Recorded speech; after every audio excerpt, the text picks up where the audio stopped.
جی بسم اللہ الرحمن الرحیم، والصلاة والسلام علی نبی الامین وعلی آلہ واصحابہ اجمعین، اما بعد، فقال تعالی بعد اعوذ باللہ من الشیطان الرجیم، بسم اللہ الرحمن الرحیم، کل نفس ذائقۃ الموت۔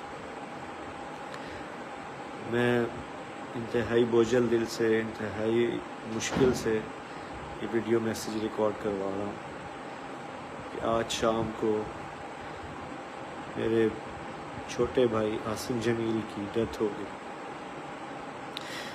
جو کہ ایک بہت بڑا ہماری فیملی کے لیے سانحہ ہے۔ لیکن اس تکلیف کی حالت میں بھی مجھے میڈیا پہ اس لیے حاضر ہونا پڑا کہ بہت سی نگیٹو خبریں، مختلف خبریں، غلط خبریں میڈیا پر چلائی جا رہی ہیں۔ میں ان کی وضاحت کے لیے حاضر ہوا ہوں کہ میرے بھائی عاصم جمیل بچپن سے شدید ڈپریشن کے مریض تھے، اور پچھلے 6 ماہ سے ان کو جو ان کی بیماری کی شدت کی وجہ سے الیکٹرک شاک لگائے جا رہے تھے تاکہ ان کی ڈپریشن کو، ان کی بیماری کو کنٹرول کیا جا سکے، لیکن اس کے باوجود بھی ان کو افاقہ نہ ہوا۔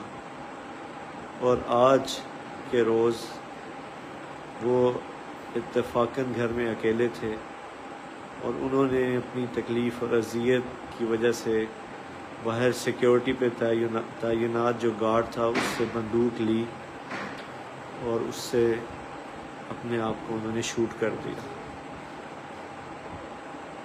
انا للہ و انا الیہ راجعون۔ اس کے علاوہ جتنی بھی بات کی جا رہی ہے، کوئی دشمنی تھی، کسی نے حملہ کیا، ایسی کوئی بات نہیں ہے۔ یہ اللہ کی تقدیر تھی اور ہم اللہ کے اس فیصلے پر راضی ہیں۔ آپ سب سے دعاؤں کی درخواست ہے۔ السلام علیکم ورحمۃ اللہ۔